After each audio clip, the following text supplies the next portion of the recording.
Hello दोस्तों, आप सभी का स्वागत है अपने चैनल खुराई जीएमएस कोचिंग में। यहाँ पर संस्कृत का आपका रियल पेपर आ चुका है कक्षा 8 का। अगर आपने फर्स्ट वीडियो नहीं देखी तो जाकर देख लीजिएगा। वहाँ तक हमने 10 तक के क्वेश्चन कंप्लीट करा दिए हैं। अब 11 से लेकर 22 तक का पूरा सोल्यूशन आपको रियल टाइप का तो कुछ सही सोल्यूशन मिलने वाला है। तो अर्धवार्षिक मूल्यांकन प्रश्न पत्र आपका यहाँ पर दिया गया है। तो चलिए वीडियो को स्टार्ट करते हैं। तो यहाँ से आपका वीडियो स्टार्ट होता है, तो जल्दी से जल्दी इमेजिंग के साथ। तो आपने यहाँ पर फर्स्ट वीडियो में देख लिए थे 10 तक के क्वेश्चन, तो इनको आपने देख ही लिया है। इनको क्या बताना, चलिए 11 से स्टार्ट करते हैं। ठीक है, लघु उत्तरीय प्रश्न 11 से 20 तक का जो कंप्लीट करना है। तो यहाँ पर देखिएगा, स्वास्थानी एक श्लोक है, लिखता है यहाँ पर बिना वेद बिना गीत बिना रामायण कपाप बिना कवि कालिदासा भारत नाहीन। यानी यहाँ पर बिना वेद बिना गीत बिना रामायण कपास, यानी जो इनके बिना कुछ है ही नहीं। बिना कवि कालिदास आए भारत नाही, ठीक है, यानी बिना कवि कालिदास के तो भारत ही नहीं है।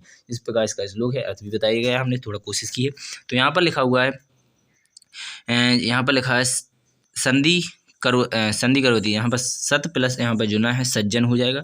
देव प्लस इंद्र यानी देवेंद्र हो जाएगा। जगत प्लस ईश प्लस जगदीश हो जाएगा। तो यहाँ पर आपने 11 और 12 का बहुत ही सरलता के साथ कंप्लीट कर लिया है। इस प्रकार आपको आगे भी जो क्वेश्चन है उनको भी देख लेना है। तो ये रहे आपके 13वें और 13वें के क्वेश्चन, इस प्रकार 14वें के भी। ठीक है, तो यहाँ पर आपको पूछा गया है चा, यानी चा यानी होता है, आपको इसके बारे में लिखना है। यहाँ पर लिखा है तत्सम जनक गंगाधारम कुशल सिक्काक के लेखक चा आश्रित। ठीक है, अपी लिखा गया है, तो अपी का प्रयोग करना है आपको। विद्यालय एवं उद्यानम अति आश्रित। ठीक है, अपी आश्रित। ठीक है, तो यहाँ पर आपने दोनों का अच्छी तरह से कंप्लीट कर लिया है। तो यहाँ पर कोई भी आपको दो कर लेना था। तो चलिए यहाँ पर आप तीसरे को भी दिया गया है, तो इसको भी देख लीजिएगा। एव का प्रयोग करना है, कोई वाक्य ढूंढना है जिसमें एव का प्रयोग हो जाए। ठीक है, तो यहाँ पर चलेंगे आप 14वें क्वेश्चन में। यहाँ पर उपसर्ग शब्द चा प्रत्यय कृति, यहाँ पर आपको उपसर्ग ढूंढना है। विनय में उपसर्ग आपका ये हो जाएगा, शब्द बचा ए बचा। ठीक है, तो यहाँ पर पूछा गया है आपसे विजय में, तो बी इसका उपसर्ग हो जाएगा। आरोप आरोहण में आ हो जाएगा। सुयोग्या में सु हो जाएगा। ठीक है, योग्या रोहणाम जय इसके बचे रह जाएंगे। ठीक है, चलेंगे 15वें क्वेश्चन में। तो ये रहा आपका 15वां क्वेश्चन। इसे भी थोड़ा अच्छी तरह समझ लीजिएगा, जो भी डाउट हो उसे भी पूछ लीजिएगा। चलिए यहाँ पर आपको बता देते हैं। यहाँ पर लिखा हुआ है आरोही क्रम में लिखिए। तो यहाँ पर आपको इनको गिनती है आरोही क्रम में लिख लेनी है। ठीक है, तो सबसे पहले एक दशा यानी 11 हो जाएगा। इसके बाद पंचदश यानी 15 हो जाएगा। इसके बाद सोषष्ठ यानी 16 हो जाएगा। इसके बाद लिखा हुआ है सप्तम यानी 17 हो जाएगा। तो यहाँ पर लिखा हुआ है अष्टम यानी 18 हो जाएगा। नवम यानी यहाँ पर ये हो जाएगा, नवम यानी 19 हो जाएगा। ठीक है, तो यहाँ पर 19 लिखा हुआ है, यहाँ पर ये 18 लिखा हुआ है, 17 लिखा हुआ है, 16 लिखा हुआ है, 15 लिखा हुआ है, 11 लिखा हुआ है। तो इनको अच्छी तरह से कंप्लीट कर लीजिएगा। आशा करेंगे आप सभी को समझ में आ गया होगा। चलेंगे यहाँ पर 16वें क्वेश्चन पर। तो ये रहा आपकी स्कीम पर आपका 16वां क्वेश्चन। तो यहाँ पर आप थोड़ा इसे अच्छी तरह से देखेंगे तो आपको समझ में आ चुका होगा। चलिए यहाँ पर आपको इन खालिस्तान में दिए गए हैं, इनको भरना है। ठीक है, तो पहले में आपको पुस्तकम भर लेना है। दूसरे खालिस्तान में आपको लेखन्य भर लेना है। तीसरे में अध्यापक भर लेना है। तो इसके बाद चलेंगे आप चौथे में, तो यहाँ पर विद्यालयम भर लेना है। और 5वीं में ईश्वर्य भर देना है। यहाँ पर उद्याने यानी यहाँ पर उद्याने आपको 6वें में भर लेना है। तो आशा करेंगे आप यहाँ पर पूरा कंप्लीट कर लिया होगा। चलेंगे इसके बाद अगले क्वेश्चन यानी 17वें क्वेश्चन पर।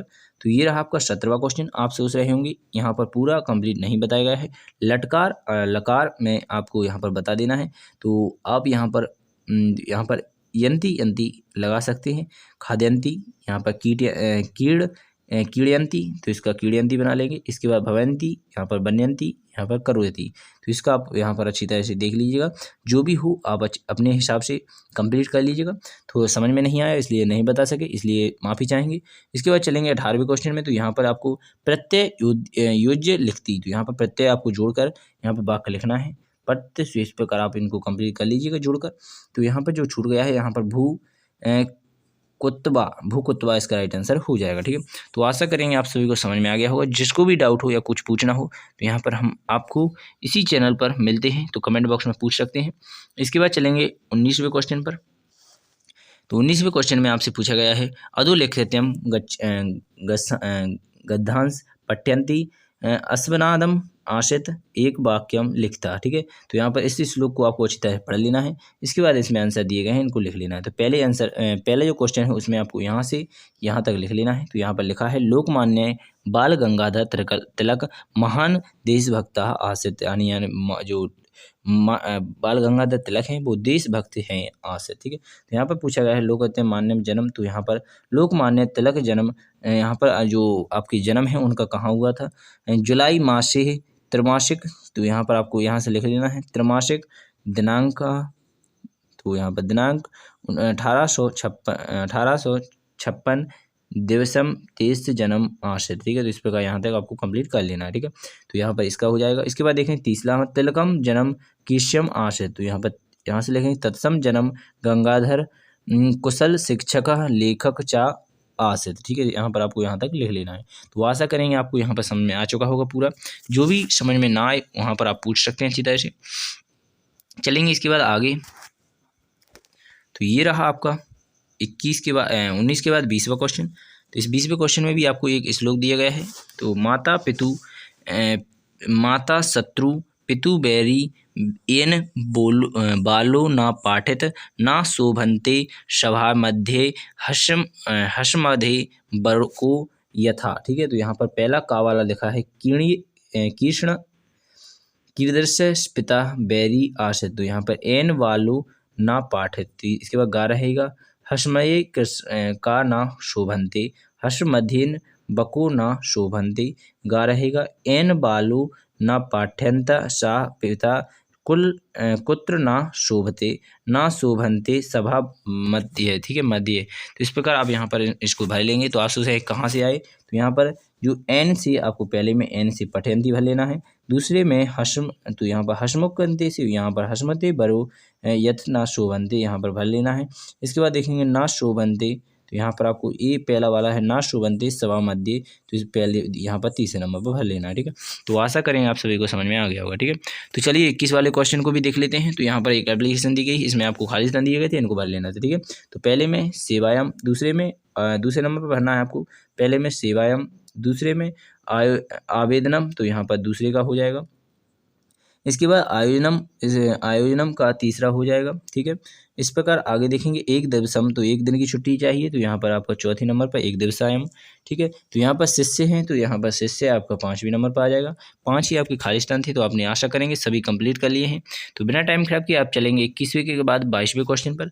तो अगर आपने अभी तक पूरी वीडियो पूरा समझ में नहीं आया, कोई भी डाउट है तो पूछ सकते हैं। तो आशा करेंगे आप सभी को समझ में अच्छी तरह से आ चुका होगा। तो यहाँ पर अंतिम क्वेश्चन आपका विद्यालय का निबंध यहाँ पर दिए गए, पुस्तक का उद्यान का विद्यालय का धेनु का। तो विद्यालय के बारे में लिखा गया है। तो यहाँ पर हमने 7 पॉइंट लिखे गए हैं। अब अगर आप 5 लिखना चाहते हैं 5 लिख सकते हैं। अगर आपकी इच्छा 10 लिखने की 10 भी लिख सकते हैं।